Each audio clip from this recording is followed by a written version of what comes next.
Hello, welcome to another edition of the Pace Report. I'm Brian, Pace Reporting live here at the Iridium Jazz Club here in New York City. Drummer Lenny White has really encompassed the whole spectrum of jazz. He's played fusion, he's played straight ahead jazz, he's played R&B, he's played rock. There's nothing that he has not played. But his latest Abstract Logix release, Anomaly, features widespread panic guitarist Jimmy Herring. It's a very, very interesting project, very straight-ahead album.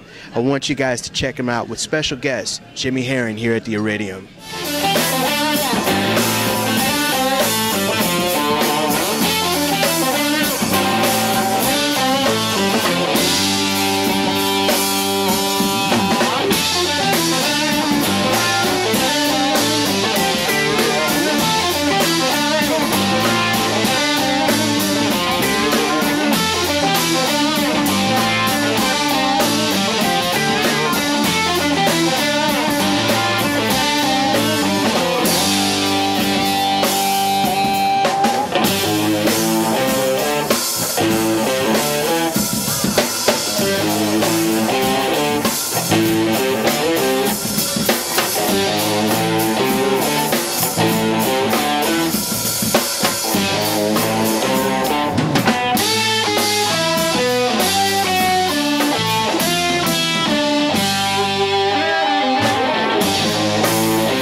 Anomaly, your brand new CD.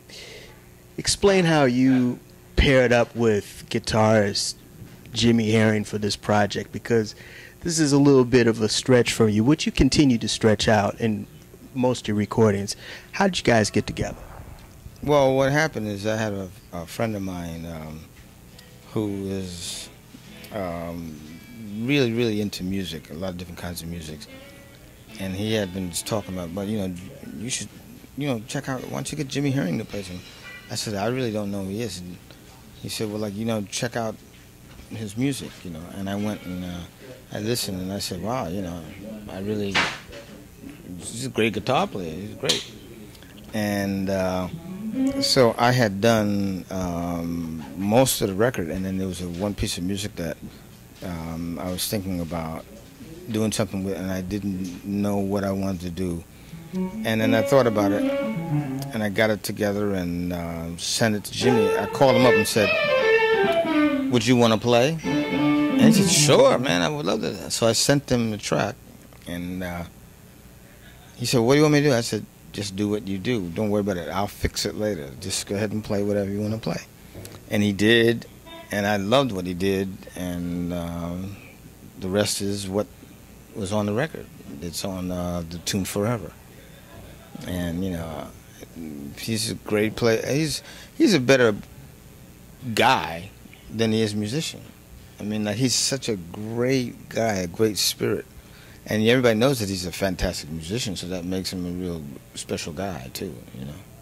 So after you recorded the album, it was kind of inevitable that you guys were going to go on the road with this. Well, I mean, what happened is we just started to talk about things, and it came up and said, well, do you want to do some playing? And he said, yeah, sure, I'd love to, because he plays with Widespread Panic, and there was a time period where they were not playing, and this kind of worked out, So we worked it out, and here we are,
it was kind of put together through Shovik with Abstract Logix, and Shovik is like the liaison, and he knows everybody, and he was going to put Lenny's record out, and he had put my record out before that, and you know, and he calls me up and says, "Do you want to play with Lenny White?" And I was like, "Yeah, right." You know, I thought he was kidding me, you know, obviously, and but he wasn't kidding, so.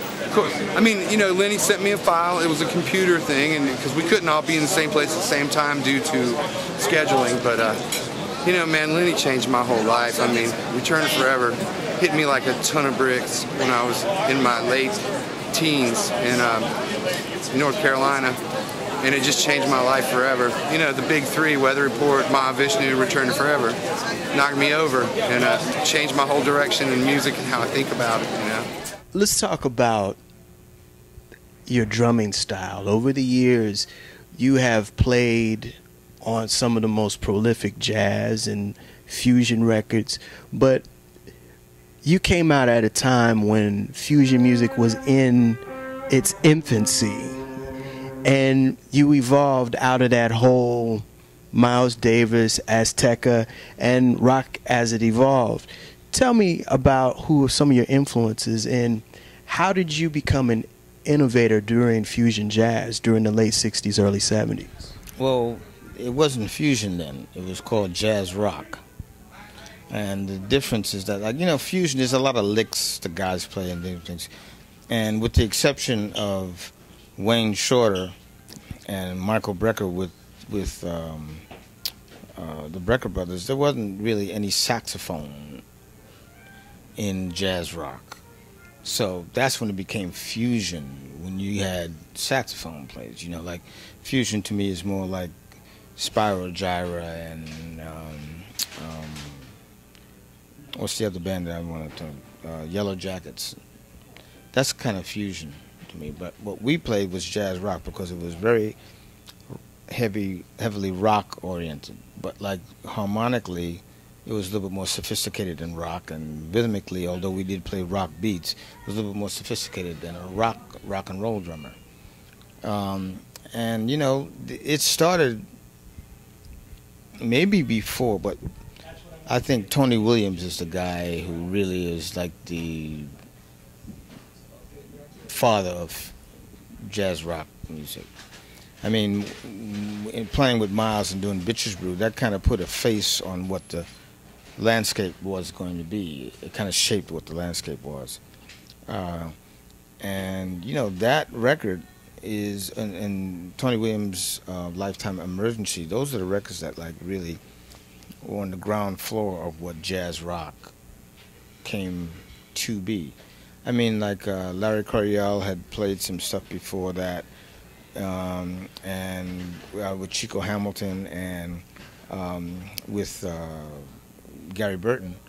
It was more free-oriented stuff, but with Bitches Brew, there was, like, you know, organic beats, and then, like, with Return to Forever, Mahavishnu Orchestra, Headhunters, Weather Report, and Tony Williams' Lifetime, it was more, it was a rock and roll approach, but as I said before, it was a little bit more sophisticated than that. And I mean, and in actuality, I had read this, and I actually read it for myself in a book, where groups like Led Zeppelin had started to listen to what we were doing. And John Bonham said that, like, it was a piece of music that they did called In My Time of Dying, Led Zeppelin. And it's a great rock and roll track. And he said that at that time they had started to play some more progressive music, and he had been listening to Tony Williams, Billy Cobham, and myself. So it kind of, you know, morphed. Everybody was listening to everybody else at that time period, and, like, that's where this new music approach started.